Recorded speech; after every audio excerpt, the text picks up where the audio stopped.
Why do you have to always be up there? Make me look tiny, small, and insignificant. You swap round? No, I'm joking. I mean, it might make more sense. No, it's all right. It's all right. I know what you're doing. I'm here on the banks of the River Wade with Duncan Charman. We've just been out and done a little video together for Duncan's channel. And hopefully you've watched that and you've maybe come across and come to check this out, because we are going to be talking all about floats, and we've got a variety of different floats with us, all sorts of different floats here for us just to have a little bit of a conversation with. This is going to be a short little introduction though into river floats, the type of floats that we've been using and playing around with in recent years. And we're going to do a more detailed one, aren't we, at some point, Duncan? Yeah. We're going to cover a lot more styles later on. But we're going to just talk about what we're using, at the present time. Yeah, let's talk about what I use today, and a float that I use for a lot of different situations, and these are the Dave Harrell #1 alloy stems. Now, for a number of years, people know that I do quite a bit of graining fishing on the chalk streams, and the alloy stems I find just give the float a lot more stability and give me a lot more control. What you need to know about float fishing on a river is the float really needs to control the swim. Remember that, not the swim control the float. So I always look at a situation, I think, oh, I could probably get away with a 2 gram float, but I then go for a 3 gram because I want to be able to control that swim. And the lovely thing about these Dave Harrell, they're pretty robust, I must admit. Really good in shallow water, fast water. Today it's a bit on the way, I've gone down to a 2 gram. They're ideal for when you want a bulk shot and just use a couple of droppers. I find with the Dave Harrell floats, if they say 2 gram, it is more, they're undershotted, which gives me the versatility to actually put a small swivel and a couple of droppers, where other floats you find it says 2 gram, you put a 2 gram Olivet on and they're almost shotted and you can't really play. You can't add anything else to the rig, can you? Sometimes I want to play about with shot. Even if I've got an Olivet, I might have 2 droppers, I might just pull those straight the way up to the Olivet or what have you. So these floats are nice. These are the #1s, aren't they? These are the #1s. These are the ones I use. Down on the river test, graining fishing, it's been a really wet winter. We've had 10 sluice gates open on the stretch I fish, which I've never seen before. They've even dug the side stream out and desilted it because it's been that fast. And yeah, I'm using sort of like a 6-7 gram float, which is unheard of me. I actually went to Dave Harrell's site and actually ordered some because I thought it's just getting harder and harder to fish, but you need to get that Olivet down and control that swim. And when you're fishing for grayling, even chub on the fast rivers, those bites are really positive. If you think a fish just touches it and the float goes down, and grayling in particular, you just want to get hard on the deck, don't you? Yeah, you want to hold that line off the river if you can, right the way, and connect to the top of that float. And as soon as the float goes, sometimes you can actually feel the bite through your hands if you get your control right. But as I say, they're great. Today I was using a 2 gram and it's done the job really for me. So these, I've started using these quite recently, but and the recommendation, and obviously it's just a bit of a guide, but Dave Harrell, on his website, in the literature, he says it's 2 foot for every 1 gram of float. So if you're using a 4 gram float, then that can take you up to an 8 foot swim. But obviously these are guides, and you can play around, and people might have different preferences in terms of, and different fishing situations. Sometimes different species as well. Different species. Sometimes you just need a bigger float to be able to present well, or to make the cast, or to get out there wherever it is you need, don't you? Yeah, and using the correct float or the right float, you've got to use the right reel as well. So there's times when you might be using the pin, and a bigger float's going to pull the pin, the line off the pin and turn it better. 15-foot rod to a 13-foot rod, there's situation. First time I've used a 13-foot rod for years, that is. But you saw me today, I nearly was up the trees. A 15-foot, I would have been up the trees. But then an 11-foot rod here, I'd probably be struggling to hit those dace bites. So not just the right float, it's having the right tackle to go with it. And what I would say I see a lot of people using is they put one rubber at the top and one at the bottom, and you can see the line coming down there. And what I find there is if you do that, when you strike fast and hard like you do grayling fishing, that can move that float. So you spend loads of time getting the depth right, only to lose the depth and then think, oh, well, I was catching fish. I use a big rubber there, and sometimes I use a black rubber and I push it right down. So if I'm trotting a swim and you got the skyline, the light skyline, you can actually pull the rubber up and blacken the top without painting your floats. Yeah. So I've seen another person, I got that off somebody else, can't remember who it was, but he gets, you know, like a black rubber and he pushes down down there, that's cool and then he can just ease it up to give him, you know, good sight when you're long trotting. These are brilliant for long trotting as well. Yes. But I put a rubber at the top, I then push another one up at the bottom of like the rugby ball base, one in the middle, one at the bottom. So when I get my depth, it just doesn't move. Yeah. But these I have found, and to an extent it might have been the rubbers that I was using, but I have found when I fish with them on with three rubbers in fast and deep water, sometimes they have moved. You know, sometimes just after a fight or something, you know, you come back and you're like, oh, okay, that's clearly moved, you know. But it does make you question, you know, if you're thinking, has that float moved? It could have moved 5, 6, 7 trots ago. Yeah, and absolutely. I didn't notice. So I'm going to start putting 4 rubbers on. I think it's when I'm trotting, I'm always adding an inch. It can make all the difference. But quite often when I'm grayling fishing, when I know I've got my depth, I'll just put the hook on the keeper ring, count the amount of eyes. So if I do think, oh, I've changed, or I want to change and go over depth, under depth, I can go back to that depth straight away. But these are my go-to floats now for, you know, fast, like most rivers this winter. And the wire stemmed floats, you know, alloy stems, they've really come into fashion, haven't they, in recent years? They've revolutionised my float fishing. And these have got quite long stems, so I think, you know, if you've got shorter alloy stems, they're not going to give you as much stability in deeper water, let's say, or shallow water, I suppose. I like these, they've got quite a nice long stem. So, my go-to stick float at the moment. And they've kind of taken over, haven't they, really, from, you know, the old Avon floats, you know? Yeah. Like this. We've all used them. Yeah, exactly, which were wonderful floats. Yeah. And if I go through the inherited fishing tackle that I've got from my old man, you know, it's stuffed full of these floats, you know, they're all over the place. I think these floats were a lot used on the days when, you know, they call it the Avon float, because you're fishing for roach as well, so the tips are a little bit more delicate to spot those slightly more shy biting fish, whereas these grayling, chub, trout, bang, it's gone. So yeah, we've all got these. Show me age a little bit as well. Tell me about it.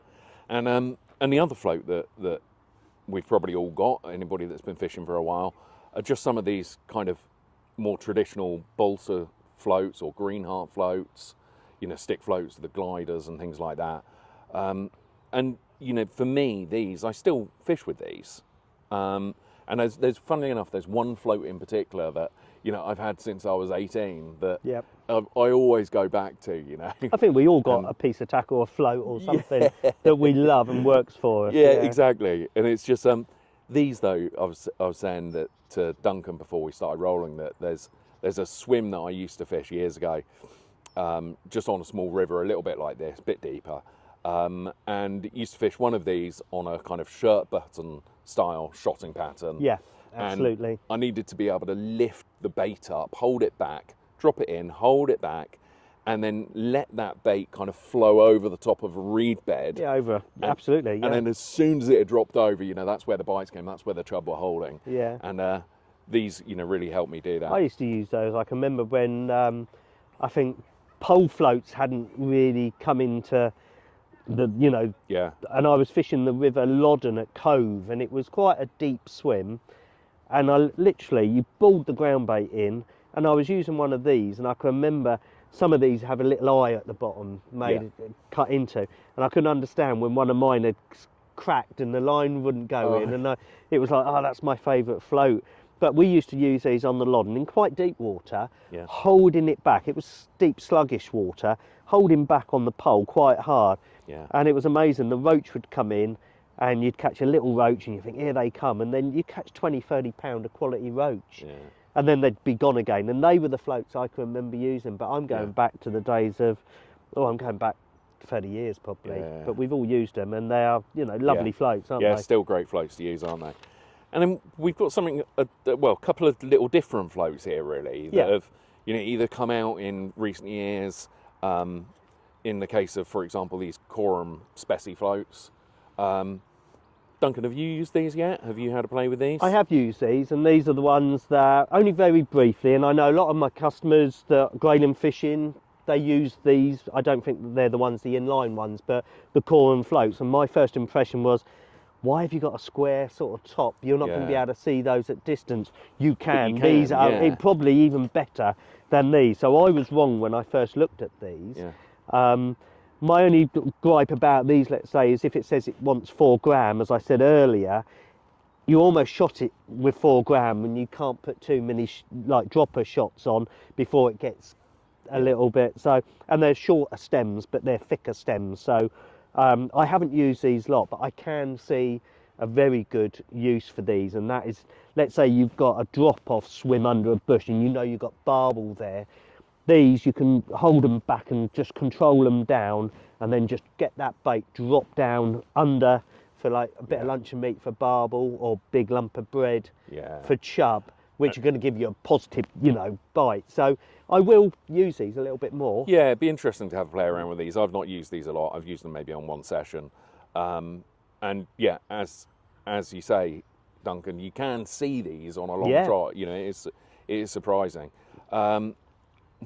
Which sounds odd saying it's surprising when the tips are so massive. Yeah. Do you know what I mean? But for some reason you just you think it's not going to sit there. And I just sit there and I think, what design all floats forever and a day have had like a domed, rounded top, and these came out and completely different, and you just think, well, going to get, but they work. But yeah, exactly. And they've got an inline as well, aren't they? Yeah, so these are inline, so you can go in line, put a big float rubber at the top, and float rubbers down the stem just as you would with the Dave Harrell floats.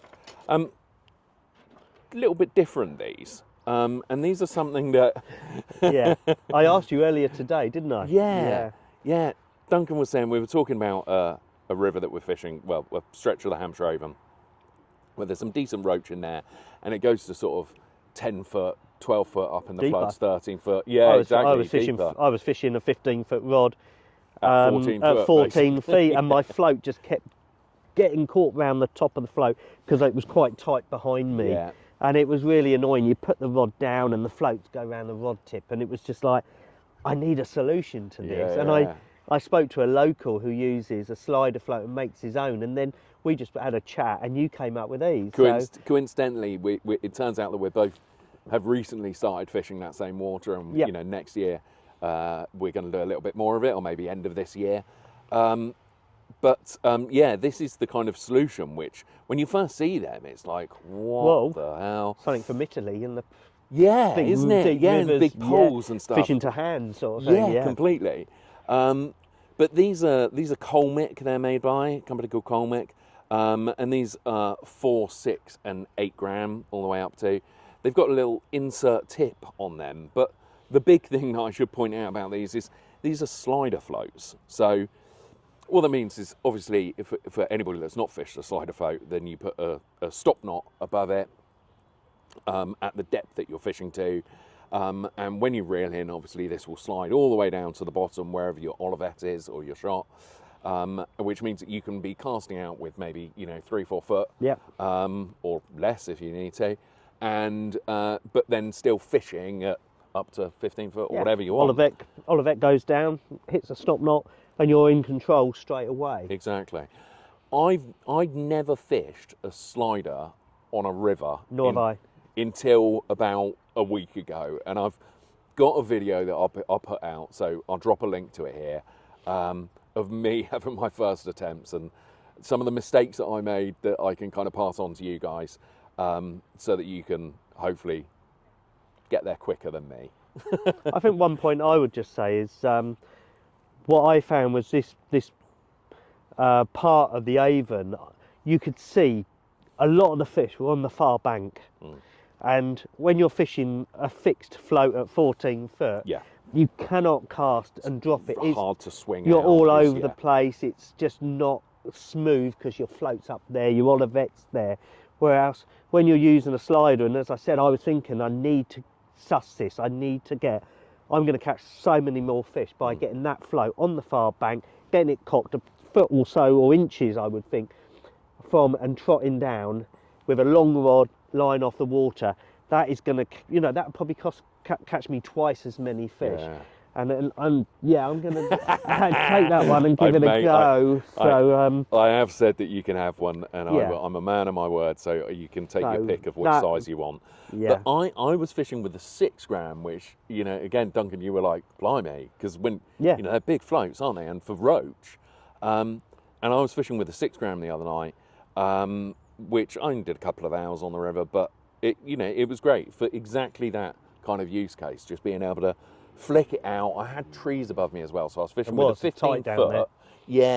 Fishing with 15 foot rod, and at 15 and a half foot, there's branches coming over you. So you kind of had to get down and give it a bit of a flick. I think that really helped. I think we all think about finesse, don't we? When you're if you say roach or dace, you want to be a bit of finesse, but sometimes you also have to be in control and get in that. I think it's mistaking finesse for balance.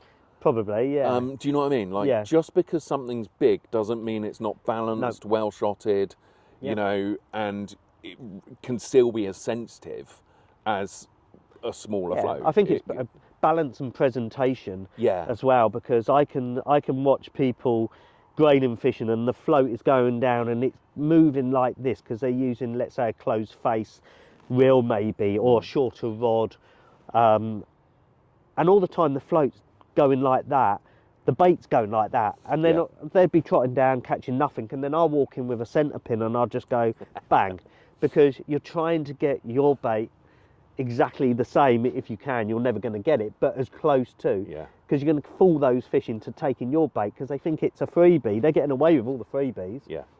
And it's having a float that controls the swim, as I said. The other thing with these floats is, obviously, you don't put any float rubbers on there because it's got to move freely up the line. Easy enough for me to say. So line goes through, what's that part of the float called? I call it the rugby ball bit. Body, yeah. Exactly. Yeah, it's the body of the float. That's it.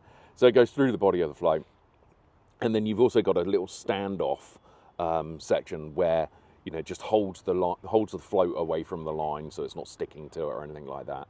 And little stop knot above it, and just a small rubber bead I put just beneath that, just to cushion it against the stop knot. But yeah, check out my channel and you will see some of the mistakes I made, and hopefully some of the stuff I did get right. And I even, and this sounds crazy, had a little toy about when it started. Put an isotope in there. Yeah. I put an isotope in there. When it was getting really dark, and I just landed a nice roach, and I was like, oh, I can eke out a few more bites here, surely. And you can if you get the right size isotope. You won't remember the carbon active floats, do you? No, they will pull them apart and put black tip. Yeah, carbon active. I think they were. These do as well. I mean, you've got orange tips as well. Yeah. So annoyingly, when I ordered these, maybe you can from a different website, but I couldn't specify what colour tip I got. Because obviously, if I could, then I probably would have gone 50-50 or something, and then could have maybe coloured up one of these lighter ones black. But I would say, keep watching, because we're both going to be using these. James has already said he's going to make mistakes. I'm going to make mistakes. We have to make mistakes to improve. But when I've spoken to people that use these, it takes time to get used to them and to be able to fish them well.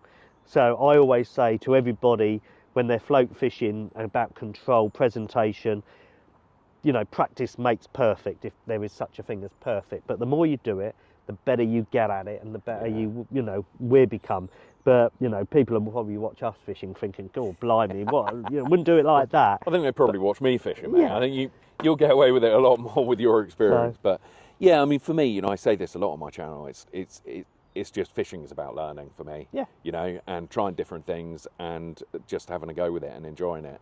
And that's why I'm kind of getting out and doing so much more different stuff, and not getting stuck in my ways and going, right, that's the fishing that I do, that's the fishing that I enjoy, and going, what else is there out there that I can have a little play with? I get a kind of feeling, I speak to a lot of people and they're all saying, oh, I want to get back into a bit more float fishing. And I love a bit, I know we're getting older and we used to do it a lot when we were youngsters, but it's not just the older generation that are missing it. No, I think not at all. there is sort of that movement into float fishing. It is so enjoyable watching a float disappear, get a bend in the rod, you know, and you can't really beat that. No, and definitely I agree. I'm seeing a lot of cool looking 20-year-olds out on the bank these days, you know, out float fishing and stuff. So little pole float, stalking carp with a little pole float. It's not, you know, it's amazing what they're doing. Yeah, exactly. Yeah.